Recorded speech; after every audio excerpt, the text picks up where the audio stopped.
अस्सलाम वालेकुम नाज़रीन, हॉटशी प्रोग्राम में भली कार मैं तो मेज़बान सबीन मेमण। नाज़रीन अजो के हॉटशी प्रोग्राम में गाल कंदासे सिंध असेंबली या कौमी असेंबली के ऐवान में जेका सूरत हाल असांखे नज़र अचे थी। कौमी असेंबली में इन अमल की मज़म्मत कई वञे थी। अॼु बिलावल भुट्टो ज़रदारी पारां पिण इन मामले ते ॻाल्हि ॿोल कई वई। जेकॾहिं सिंध असेंबली की ॻाल्हि कजे त सिंध के वॾे वज़ीर खां वठी पीपुल्स पार्टी के वज़ीरनि पारां इन ॻाल्हि जी न रुगो मज़म्मत कई वई आहे, पर इहो पिणु चयो वियो त अपोज़िशन पारां जेको उन्हनि खे टाइम न ॾियण वारी ॻाल्हि कई वञे थी उहा इंतिहाई ग़लति आहे। जॾहिं त असां असेंबली के ऐवान के अंदरि ॾिठोसीं त इजलासनि दौरान गोड़ गमसान हुल हंगामे वारी सूरत हाल त असांखे नज़र आई, पर असां इहो बि ॾिठोसीं त जमहूरियत जो अलामती जनाज़ो कढियो वियो ऐं अपोज़िशन मेंबरनि पारां उन्हनि ते 8 मेंबरनि ते पाबंदी लॻण खां पोइ ॿिए ॾींहं जे इजलास में दोल शरनाइन सां उन्हनि जेका एंट्री करण की कोशिश कई वई। असेंबली के गेट के मथां जेके अपोज़िशन जा मेंबर चढ़ंदे नज़र आया। असेंबली के गेट के जेको सो धिका ॾियण जी, उनखे टोड़ण जी, लतूं हणण जी कोशिश कई वई। न रुगो एतिरो पर उते मौजूद जेके कानून लागू कंदड़ अहलकार आहिनि उन्हनि सां पिणु बदतमीज़ी कई वई। अॼोके प्रोग्राम में कोशिश कंदासीं इन सॼे मामले ते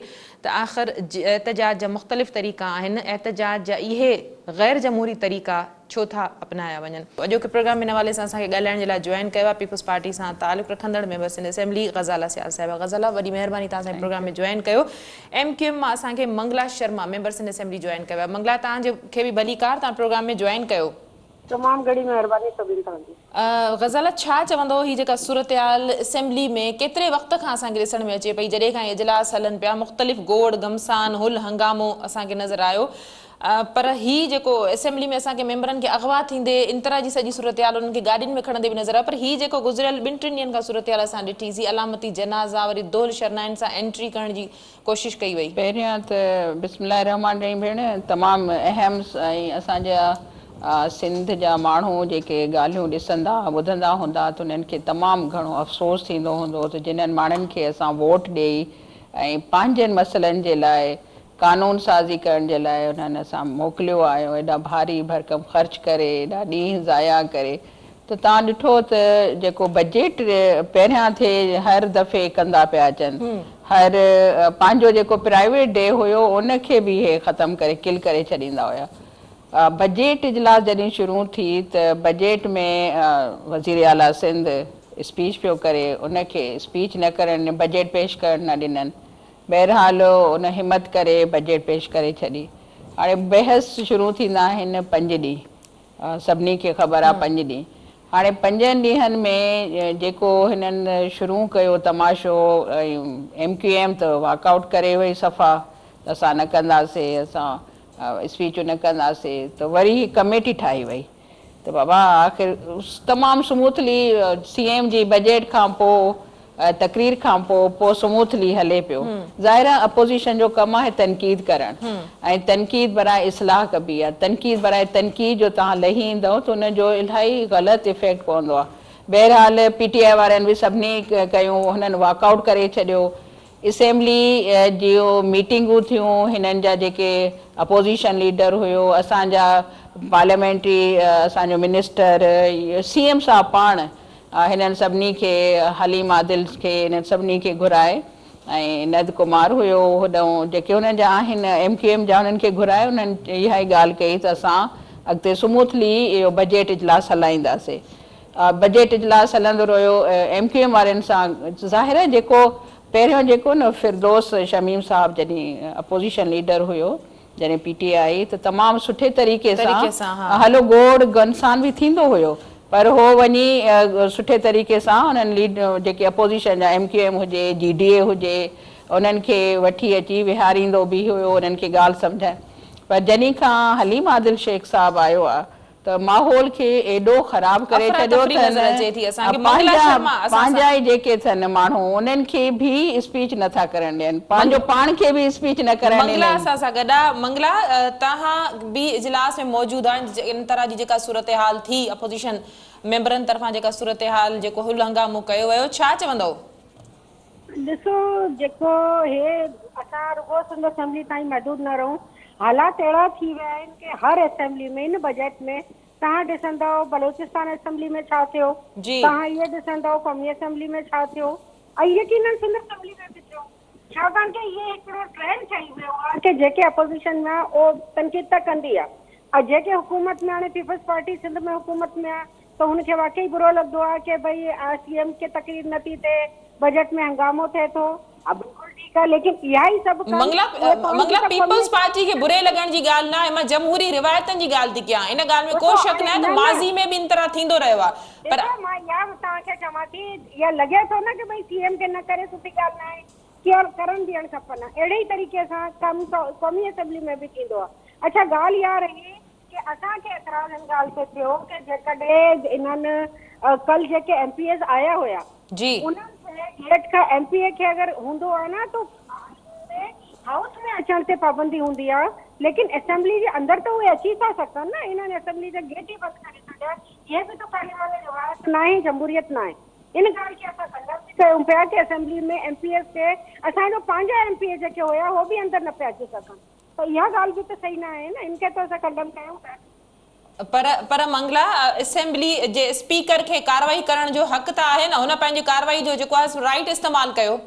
बिल्कुलु हुन राइट इस्तेमालु कयो, उनखे करणु बि खपे, लेकिन राइट इहा हूंदो आहे कि जेके सस्पेंड थींदो आहे न कोई बि MPA जी, उनखे असेंबली जी प्रोसीडिंग में अंदरि अचण जी इजाज़त न हूंदी आहे। स्पीकर उहो करे सघे थो चाहे त, लेकिन उन्हनि खे कल्ह तो गेट खां अंदरि ई न अचणु ॾिनो न, ॿाहिरां ई बिल्डिंग में अचण ते त मंगला दोल शरनाइन सां मंगला बिल्डिंग जे पाण अंदरि बि आहे। अचण तव्हां पाण मज़म्मत कई, तव्हां पाण फ्लोर ते इन अमल जी मज़म्मत कई। मंगला पाण वेठी हुई। मां इहा ॻाल्हि कई, ॾिसो मां इहा ॻाल्हि कई कि ही जेको अंदरि खणी पिया अचनि, इहे छा चारपाई हुई या खट हुई या हो हुई, जेको कुझु थियो न थियणु खपे हा, लेकिन घटि एग्जैक्टली सिर्फ़ मसलो इहो ई आहे त इहो न थियणु खपे हा। बाक़ी जेको कुझु थिए थो, जेकॾहिं अपोजिशन खे टाइम नथो मिले, अपोजिशन जी शिकायतूं आहिनि उहे पंहिंजी जाइ ते, पर जेको थियो उहो न थियणु घुरिजे हा।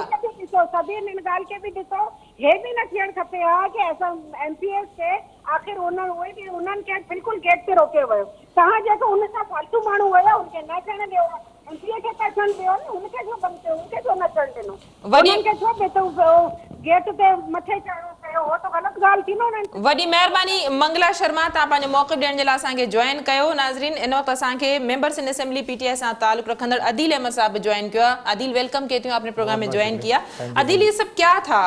कौमी असेंबली में जब इस तरह की सूरत हाल होती है, कमेटी बनती है, फिर मेंबरान तरीके से आके बैठ जाते, सिंध असेंबली में आउट ऑफ कंट्रोल क्यों हो गई सूरत हाल? असेंबली के गेट को जो है वो लातें मारी गई, सिक्योरिटी एहलकारों के साथ बदतमीजी की गई। बिस्मिल्लाहिर्रहमानिर्रहीम, बहुत शुक्रिया आपने अपने प्रोग्राम में मौका दिया। देखें, सिंध असम्बली के अंदर अपोजिशन की आवाज़ दबाने का, अपोजिशन को जो है वो जमहूरी प्रोसेस से दूर रखने का, और जो भी जमहूरी राइट्स हैं अपोजिशन के वो सल्ब करने का जो पाकिस्तान पीपल्स पार्टी का चलता हुआ आ रहा है, वो पिछले 3 साल से हम देख रहे हैं और उसको हम फेस कर रहे हैं।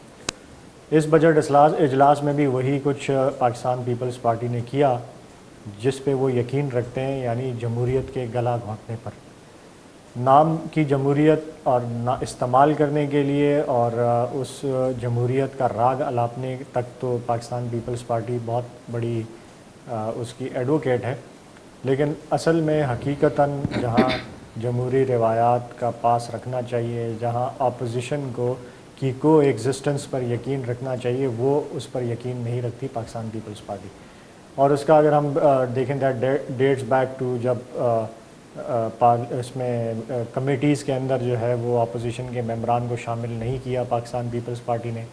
पब्लिक अकाउंट्स कमेटी की चेयरमैनशिप, जो कि पाकिस्तान पीपल्स पार्टी के अपने मिसाक जमहूरियत का वो मायदा जिस पे जो बेनज़ीर मोहतरमा शहीद ने जो है वो ख़ुद साइन किया था, उसकी भी पासदारी पाकिस्तान पीपल्स पार्टी ने नहीं की। अदी, लेकिन आज CM सिंध ने भी कहा है, पीपल्स पार्टी के वज़ीरान ने, कि हमने बजट सेशन में इनको मौका दिया था बात करने का। 5 दिन का बहस होता है, 3 दिन तक तो कार्रवाई चलती रही, हमने टाइम देने की कोशिश की, लेकिन इन्होंने खुद इस तरह की सूरत हाल पैदा की। और उसी वही तसलसल को बरकरार रखते हुए पाकिस्तान पीपल्स पार्टी ने इस बजट इजलास में भी यही किया कि इन्होंने नहायत धोखेबाजी के साथ और नहायत फ्रॉड के साथ अपोजिशन लीडर को और पार्लियामेंट्री लीडर को और PTI के सीनियर लीडर फिरदौस शमीम नकवी साहब को मुज़ाकरात और बातचीत के नाम पर असम्बली से जो है वो मुकेश चावला और नासिर शाह साहब बाहर लॉबी के अंदर बातचीत के नाम पर लेके गए और पीछे बजट पास करवा दिया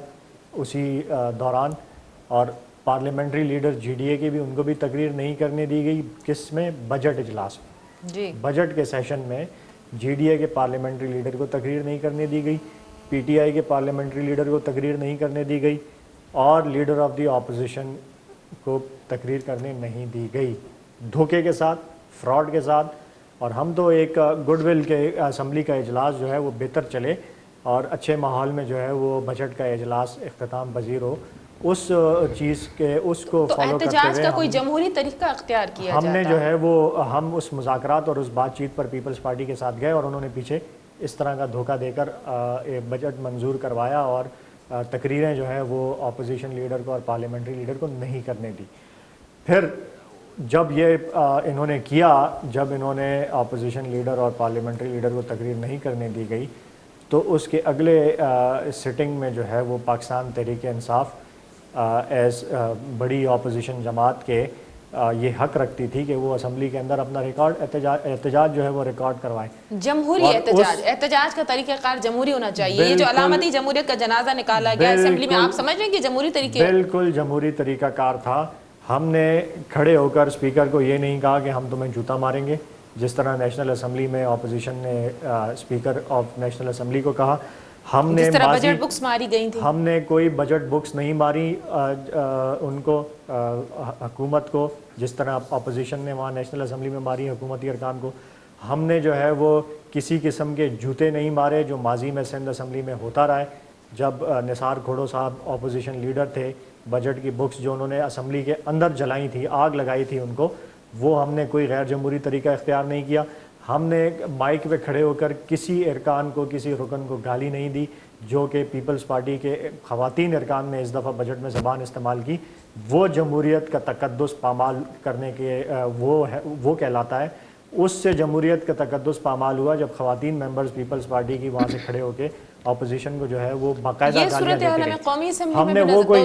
हमने वो कोई गैर जमहूरी तरीका इख्तियार नहीं किया। जमहूरियत के अंदर स्लोगन्स, जमहूरियत के अंदर अलामती एहतजाज, जमहूरियत के अंदर जो है वो पीसफुल प्रोटेस्ट जो है वो राइट होता है और कर सकते हैं। मैं इस पे गज़ल उस पे आप कर सकते हैं, लेकिन मैं सिर्फ अपने एक पॉइंट मुकम्मल कर लूं जी, फिर प्लीज मुझे सिर्फ एक मिनट दें। उस पे जो है वो स्पीकर साहब ने जो है वो हमारे 8 अरकान की असम्बली में पाबंदी, यानी इजलास में पाबंदी पे, शिरकत पे पाबंदी लगाई। स्पीकर साहब को उस वक्त उन्होंने ये एक्शन नहीं लिया। उस वक्त जमहूरियत के तकद्दुस की खातिर उन्होंने कोई पाबंदी नहीं लगाई। जब सुहेल अनवर सियाल वहाँ से दौड़ते हुए अपोजिशन को मारने के लिए आए थे, उस वक्त उन्होंने इस तरह का कोई एक्शन नहीं लिया कि किसी रुकन पर पाबंदी लगाई जाए।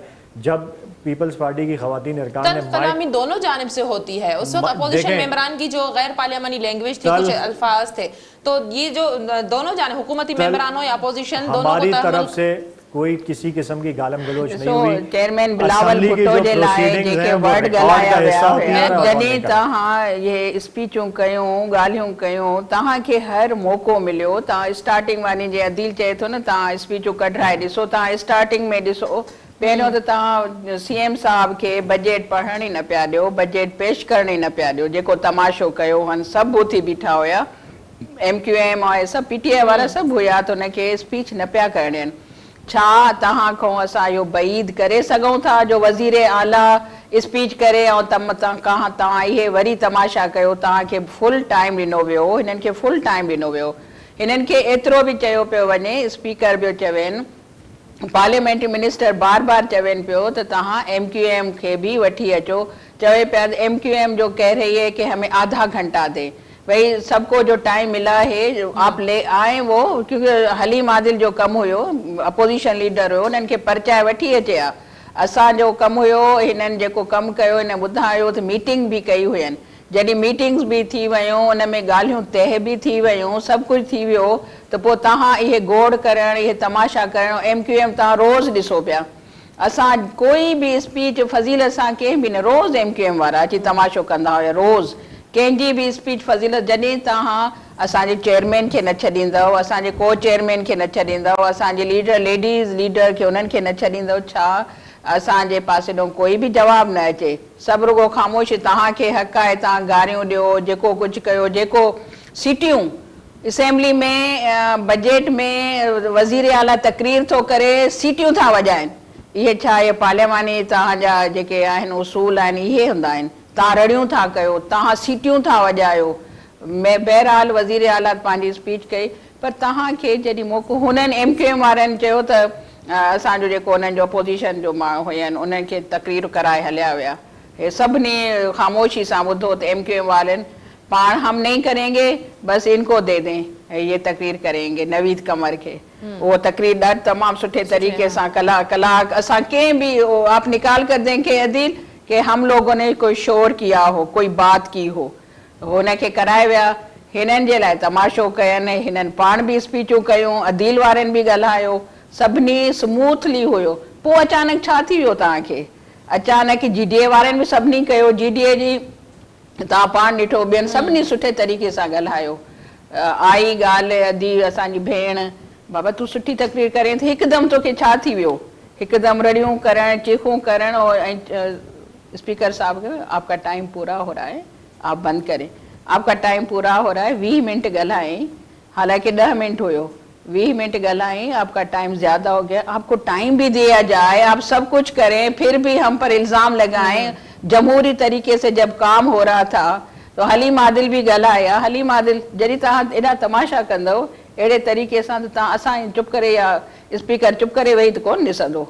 अदील क्या कहेंगे, हमने ये भी सूरत हाल देखी कि जिस तरह का प्रोटेस्ट किया गया, चाहे वो जमहूरियत का अलामती जनाजा हो या जो है वो दोल शरनाइयों के साथ एंट्री करने की कोशिश की गई हो, आपके जो इत्तेहादी हैं उन्होंने हिमायत नहीं की। आप समझते हैं कि आपने कहा कि बिल्कुल जमहूरी तरीका, अगर जमहूरी तरीका था तो फिर आपके इत्तेहादियों ने भी इसकी मजम्मत की है? GDA वारा वेठा हुया, MQM वारा भी वेठा हुया, हे वेठा ॿाहिरि तमाशो कनि पिया। जी देखिए, सबसे पहले तो मैं दोबारा उस चीज़ को रिपीट करूँगा कि जो बजट के इजलास के दौरान तकारीर हुई हैं उसमें हमारे अरकान की तकारीर उठा के आप एनालाइज़ करवाएं कि उसमें कौन सी गैर शाइस्ता ज़बान इस्तेमाल कहाँ हुई है, किस मेंबर की तरफ से हुई है। असांजे चेयरमैन साहब के शमीम घटवद मुमताज़ ॻाल्हाए वियो साहिबा ने और जो आपकी अल्फाज जो दुआ इस्तेमाल किए, थी उसने क्या कहा, उसकी आपने सुनी है? क्या कह रही थी? बकरियां बकरियां। जो शमीम आप मुमताज़ साहिबा ने नहीं, ज़बान आप लोग इस्तेमाल जब की, वो देखे आप देखें। बकरियां है, बकरियां क्या, निदा खोड़ो MPs साहिबा हम ने जो लेडीज ज़बान पर सब इस्तेमाल मुसीबतें की, वो आप लेडीज देखें। पर, दोनों जानिब से और हुई है, वो इस भी तरह के लेडीज, अल्फाज दोनों अदी आपने वो भी समझ लिया। लेडीज कर रही थी।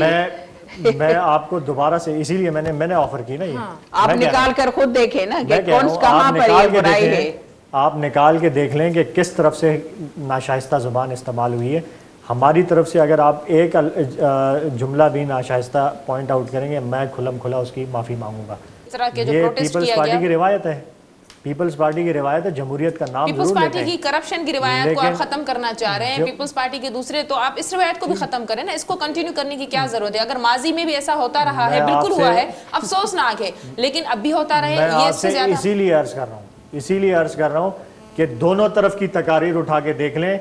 हमारी तरफ से आपको कोई शाइस्ता ज़ुबान के अलावा नाशाइस्ता कोई अल्फाज नज़र आए, आप मुझे बताएं, मैं उसकी खुल्लम खुला माफ़ी मांगू। कोई हमारी तरफ से किसी ने गलत अल्फाज इस्तेमाल नहीं मञण किए, जे लाइ तयारी ना कोन्हे, एॾो लीडरशिप के कुझु लिए किए। कयनि। सो नंबर अदील दो, जेका सुहेल आपका असांजे दूसरा मिनिस्टर सवाल जी क्या था? इरिगेशन मिनिस्टर जी ॻाल्हि कयईं त उन महिल छा ॻाल्हाइनि, आपका छा दूसरा सवाल ॻाल्हाइनि क्या त था? हालांकि जेको माण्हू बीठो हूंदो जंहिंजे लाइ तव्हां चवंदो उनखे ओॾी महिल ज़ाहिर गुस्सो ईंदो, तव्हां उहे वर्ड इस्तेमाल आप- करे आपका था दूसरा वञो। क्योंकि सवाल दोनों क्या था? जानिब से, इस तरह मैंने आप कहा, आपसे अर्ज किया कि आपके इत्तेहादियों ने भी इस अमल की जो है वो मुखालिफत की। आप समझते हैं कि देखें, ये जमहूरी अमल था? मैं सारी ये- बातें एक तरफ मैं रख ये के। समझता हूँ कि इत्तेहादी बिल्कुल हमारे अमल की उन्होंने हिमायत की। MQM ने इजलास का बायकॉट किया। कौन और सा वेठा हुया, बैठे नहीं, थे? MQM के MK वारा वेठा हुया, GDA वारा मेरी- वेठा अभी मेरे हुया। साथ मंगला देखें, एक शर्मा तो थी, प्लीज ना, कल देखें, भी ऑन द एक फ्लोर प्लीज उन्होंने देखें। कहा कि हम इसकी हिमायत नहीं, जो हुआ वो गलत हुआ, नहीं होना चाहिए था जो किया गया। एक चीज आप प्लीज, मेरी रिक्वेस्ट है जी, कि जब आप मुझसे सवाल करें तो तो आप आप अपनी इतनी बारी लंबी का लंबी इंतजार तकरीर तो नहीं करें करें। ना। आप अपनी बारी का इंतजार जवाब करें। वो मैंने मुख्तसर आपकी पूरी देना। लंबी तकरीर सुनी, आप हौसला करें, आप अपनी बारी में जवाब दें उसका। तो रुगो इन्हें जी मैं ॿुधणी आपकी अथव, बात- त पोइ इनखे मैं आपकी घुराए बात ॾेई पूरी सुन छॾियो रहा हूं। बसि। मैं आपको पूरा टाइम दे रहा हूँ, आपकी बात सुन रहा हूँ। कंवर नवीद साहब जो है MQM की पूरी उन्होंने जो है वो बायकॉट किया, इजलास का आए बाहर, उन्होंने प्रेस कॉन्फ्रेंस की और उन्होंने कहा कि हम इजलास का बायकॉट करेंगे जब तक जो PTI के अरकान को पर पाबंदी लगाई है वो गलत और गैर जमहूरी मैंने लगाई आपके गई। प्रोटेस्ट उस के पे तरीके किया। कार की बात की है कि GDA उसकी की। हिमायत GDA ने भी नहीं की, MQM पाकिस्तान ने भी नहीं की। MQM पाकिस्तान का तो मैंने आपको क्लियरली बता दिया कि उन्होंने जो है वो हमारे कोई खिलाफ वो नहीं गए और हमारे हिमायत की उन्होंने। GDA ने भी, GDA में सिर्फ एक रुकन नंद कुमार साहब ने असम्बली में खड़े होकर जो है वो उसकी हमारे खिलाफ बात की। और नंद कुमार साहब का अभी का पहला बयान नहीं है ये, उनके 3 साल के सारे रिकॉर्ड देख लें, वो हर जगह हर चीज़ में वो पीपल्स पार्टी के साथ जाते हैं। उनको अपनी सेटिंग बना के रखी हुई है उन्होंने पीपल्स पार्टी मेरे के साथ कल नुसरत सहर थी, उन्होंने भी इस अमल को सही नहीं कहा, उन्होंने कहा कि नहीं होना चाहिए, तरीक़ेकार ये नहीं होना चाहिए। उनको मेरे साथ देखें, नुसरत सहर अब्बासी साहिबा को वो तरीक़ाकार भी पसंद नहीं आना चाहिए।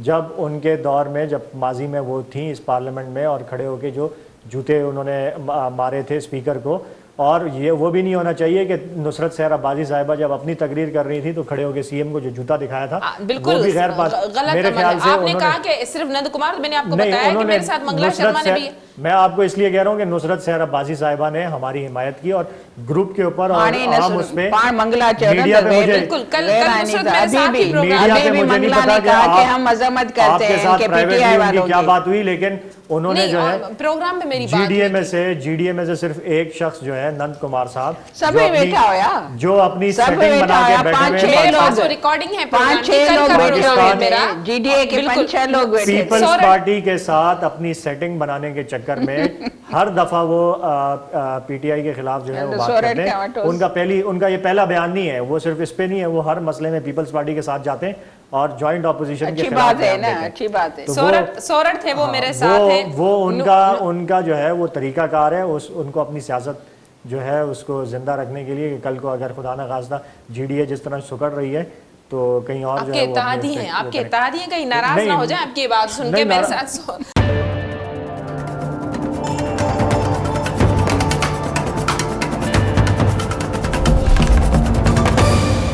मुस्लिम लीग नून सां ताल्लुक़ रखंदड़ अॻूणी मेंबर सिंध असेंबली सोरठ थे, असां सां गॾु आहे। सोरठ भलीकार, तव्हां पंहिंजो मौक़िफ़ ॾियण जे लाइ असांखे जॉइन कयो। ॿिन्ही मौज़िज़ महिमाननि जी गुफ़्तगू तव्हां ॿुधी, ग़ज़ाल ऐं अदील, तव्हां बि असेंबली जो हिसो रही चुकियूं आहियो, काफ़ी सीनियर आहियो।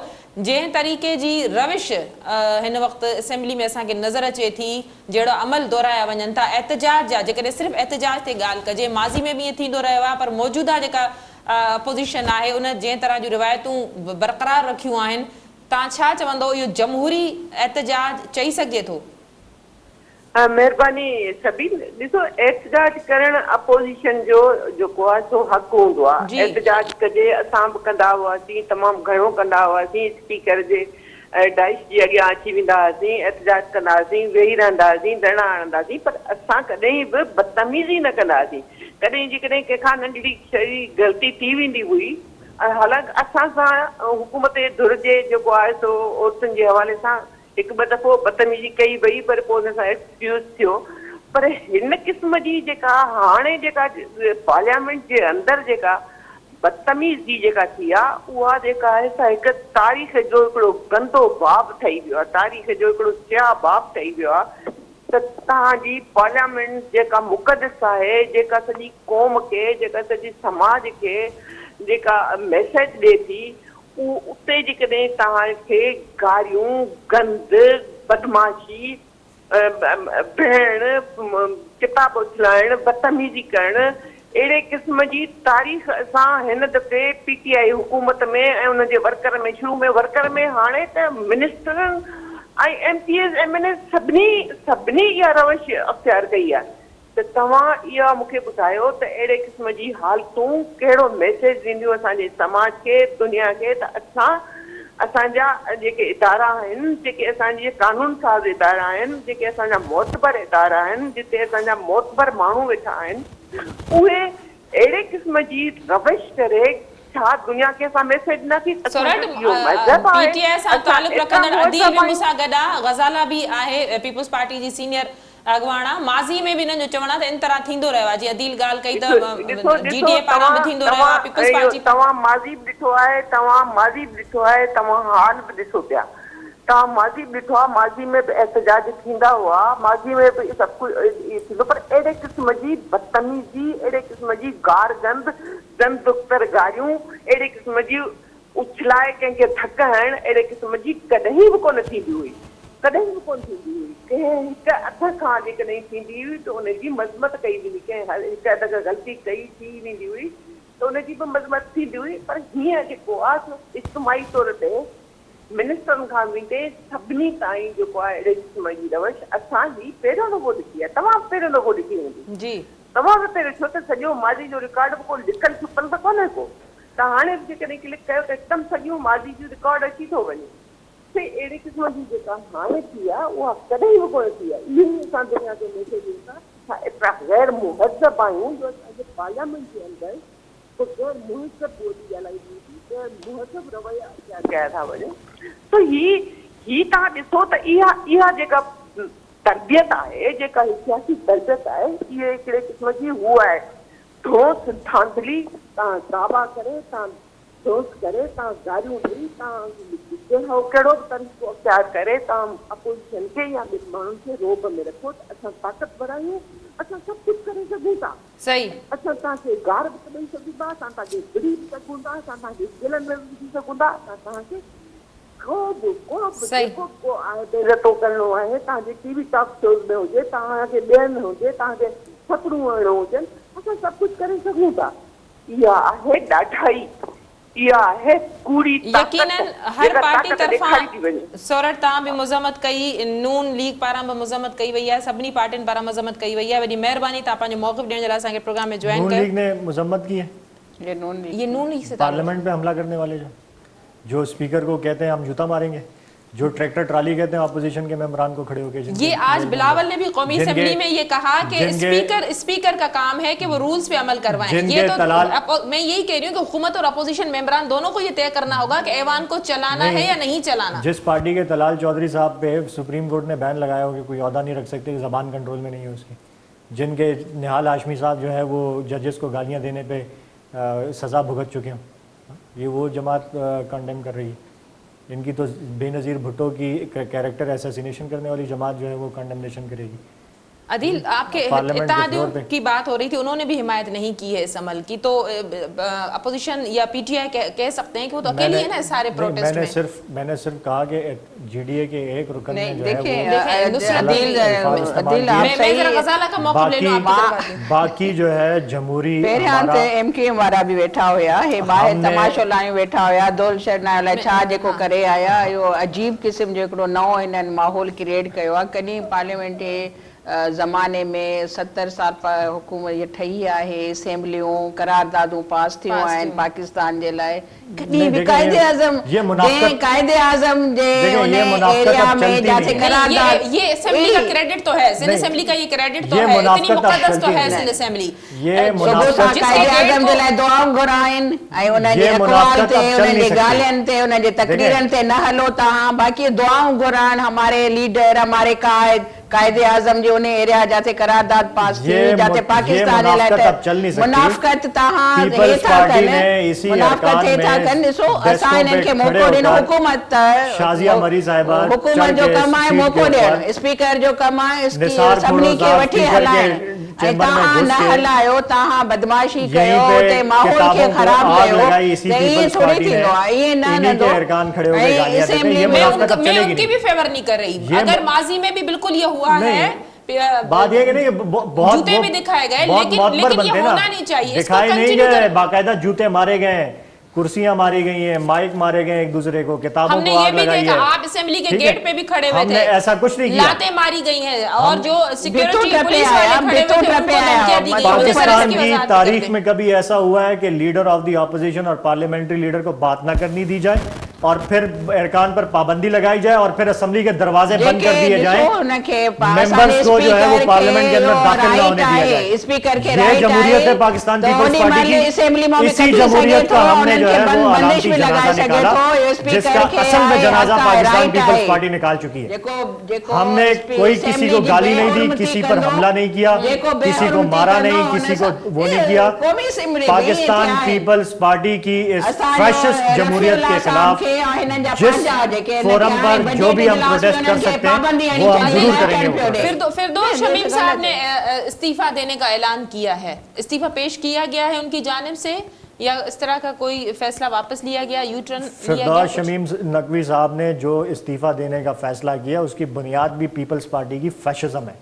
یہ وہ جماعت ہے جو جمہوریت کا نام لیتی ہے لیکن جمہوریت دور دور سے ان کے پاس سے گزری نہیں. انہوں نے اسی وجہ سے جو ہے وہ اسی وجہ سے انہوں نے استعفیٰ دیا کہ آج تک public accounts committee leader of the opposition کو نہیں دی گئی. کسی کمیٹی کی ممبرشپ پیپلز پارٹی نے اپوزیشن کو نہیں دی. پارلیمنٹ کے اندر آج تک ہمارا کوئی اس کو چلنے ہی نہیں دیں گے, اس طرح اس کو چلنے ہی نہیں دیں گے. عوامی مسائل پر بحث کیسے ہوگا اگر صرف حکومتی ارکان وہاں پر لوگوں کو گمراہ کریں گے, ایسی اسمبلی چلنے سے نہ چلنا بہتر ہے. اسپیکر انہن کے باہر کڈی چھڈیو, انہن کے 3 ڈی اچن نہ ڈنو ہے, اے گالو کون نٿا ڏسن. اسپیکر جو یہ رائٹ ہے, جو پروگیٹو ہے اسپیکر جو, وہ اوڈی مل بھی کٹی سکے تو. اسپیکر کا یہ بھی رائٹ ہے کہ جب حکومتی کوئی ارکان بدتمیزی کرے تو اس کا بھی وہ نوٹس لیں. جب وہاں سے کوئی مارنے کو دوڑے تو اس کا بھی وہ نوٹس لیں. جب وہاں سے کوئی گالم گلوچ کرے کھڑے ہو کے اس کا بھی اسپیکر صاحب نوٹس لیں. جب ادھر سے کوئی وائلیشن اور رولز کی اس کا بھی نوٹس لیں. اسپیکر صاحب بغیر رولز اینڈ ریگولیشنز کے اس کو اسمبلی کو چلا رہے ہیں, پیپلز پارٹی کے اشاروں پہ چلاتے ہیں. 2-3 وزراء نیچے سے بیٹھ کر اسپیکر کو اشارے کرتے ہیں اور وہ اس پر اسمبلی چلا رہے ہیں. اس طرح کی رول اینڈ ریگولیشنز کی کھلم کھلا وائلیشن اگر اسپیکر صاحب کریں گے ہم اس کی مذمت کرتے ہیں. ہم اس کی مذمت کرتے ہیں. ممبران شامل کو کمیٹی ایڈی ٹھہرن گرجے غزالہ کمیٹی تو ٹھہری نا. آپ کیا بات کر رہی ہیں؟ پیپلز پارٹی کمیٹی بنانے پہ یقین رکھتی ہے. نتیجہ خیز کا وہ اپوزیشن کو کسی کمیٹی کی ممبرشپ تک نہیں لیتے. آپ کمیٹی بنانے کی بات کر رہی ہیں. تہاں اسٹینڈنگ کمیٹی میں بار بار ایک اور کمیٹی بنا دیں, اس میں حکومتی ارکانوں جو ڈیسائیڈ کریں ہاؤس کیسے چلانا ہے. اپوزیشن کے کسی ممبر کو تو یہ یقین ہی نہیں رکھتے کسی چیز کی ممبرشپ دینے کا, کسی کمیٹی کا حصہ بنانے پر یقین ہی نہیں رکھتے یہ لوگ. یہ یقین ہی نہیں رکھتے کسی اپوزیشن ممبر کو کسی کمیٹی میں ڈالنے کا. آپ کمیٹی کی بات کر رہی ہیں, صرف حکومتی ارکان اس میں شامل ہو گئے, فیصلہ کریں گے اجلاس کیسے چلنا ہے. بنائے کمیٹی چلائے اجلاس کو, اس طرح ہم نہیں چلنے دیں گے. ایک سوال کا جواب دے دیں, ادھر جو پولیس اہلکاروں کے ساتھ جو صورتحال ہوئی, پولیس اہلکاروں نے جو آپ گیٹ پر چڑھ گئے تھے, جو اسمبلی گیٹ کو لاتے ماری گئی, پولیس اہلکاروں کا رویہ انتہائی شرمناک تھا. باقاعدہ دھکے دیے انہوں نے اسمبلی کے ممبران کو. پولیس ارکان کے رویہ انتہائی نامناسب تھا. ہمارے پاس ویڈیوز موجود ہیں جس طرح سے وہ گالیاں دے رہے تھے, جس طرح سے وہ دھکے دے رہے تھے اسمبلی کے ممبران کو. متحدہ مجلس عمل کے عبد الرشید صاحب بھی اس گیٹ پر موجود تھے جن کو دھکے دیے پیپلز پارٹی نے, اور پیپلز پارٹی کی پولیس نے, جو انہوں نے غنڈے بھرتی کیے ہیں وردی پہنا کر. ان کا رویہ انتہائی شرمناک تھا. آئی جی صاحب کو اس کا نوٹس لینا چاہیے کہ جو اس دن اس ڈیوٹی پر تھے وہ غلام بننے کے بجائے اپنا فرض ادا کرتے, وہ خواتین کے دوپٹے نہ کھینچتے. خواتین کو انہوں نے دھکے دیے, خواتین ممبران اسمبلی کو پیپلز پارٹی تحریک انصاف کے, اور وہاں پر انہوں نے خواتین کے ساتھ بدتمیزی کی. انتہائی شرمناک رویہ تھا پولیس کا. کس قانون کس رول کے تحت گیٹ کو تالے لگائے گئے, ممبران کو باہر روکا گیا؟ کس قانون کے تحت اسپیکر نے یا پیپلز پارٹی کی حکومت نے یا جہاں سے بھی وہ آرڈر آیا, کس رول کے تحت انہوں نے اسمبلی کے گیٹ کو تالے لگائے اور ممبران اسمبلی کو ان ممبران ہمارے ساتھ ایک ورکر نہیں تھا, ایک ورکر نہیں تھا, صرف پاکستان تحریک انصاف کے ارکان تھے, صرف ارکان تھے. وہ ویڈیوز نکال کے دوبارہ دیکھیں. 400-500 انہوں نے پولیس جمع کیے ہوئے تھے, کچھ ہمارے میڈیا کے وہاں پہ دوست تھے. صرف ہم اکیلے آئے, ہم ممبرز اپنی کوئی گاڑی بھی اندر نہیں لے کے گئے, ہم نے اپنے ڈرائیورز کو بھی باہر اتارا. صرف ہم تحریک انصاف کے ممبران اس گیٹ پر موجود تھے. پابندی کے علاوہ جن پہ پابندی نہیں تھی ان کو بھی باہر روکا گیا. ڈاکٹر سنجے کے اوپر کوئی پابندی نہیں تھی, رابعہ اصفر نظامی کے اوپر کوئی پابندی نہیں تھی, ڈاکٹر سیما ضیاء کے اوپر کوئی پابندی نہیں تھی, دعا بھٹو کے اوپر کوئی پابندی نہیں تھی, عبد الرشید کے اوپر کوئی پابندی نہیں تھی, ڈاکٹر شبیر قریشی کے اوپر کوئی پابندی نہیں تھی, ریاض حیدر کے اوپر کوئی پابندی نہیں تھی. اس کے باوجود انہوں نے बाहर ताले लगाकर मेंबरान को बाहर रोका। ये वो सिंध असेंबली जिन मेंबरान को सिंध के लाखों लोगों ने वोट दिए और असेंबली में भेजा, उनकी असेंबली में अंदर एंट्री पर इस जमात ने, पीपल्स पार्टी जो फैशिस्ट जमात है, इन्होंने पाबंदी लगाई, इन्होंने बाहर ताले लगाए, मेंबरान असेंबली को अंदर जाने से रोका। इनको शर्म आनी चाहिए। इन्होंने अपने अरकान को भी रोका, इन्होंने एमक्यूएम को भी रोका, इन्होंने अब्दुल रशीद साहब को भी रोका, इन्होंने हमारे मेंबरान को भी रोका। आपको शर्म आनी चाहिए, आपकी हुकूमत को शर्म आनी चाहिए, आपके स्पीकर साहब को शर्म आनी चाहिए। जमहूरियत के नाम पे धब्बा है, आपकी जमात एक फैशिस्ट जमात है, आप जमहूरियत के नाम पे धब्बा है, आप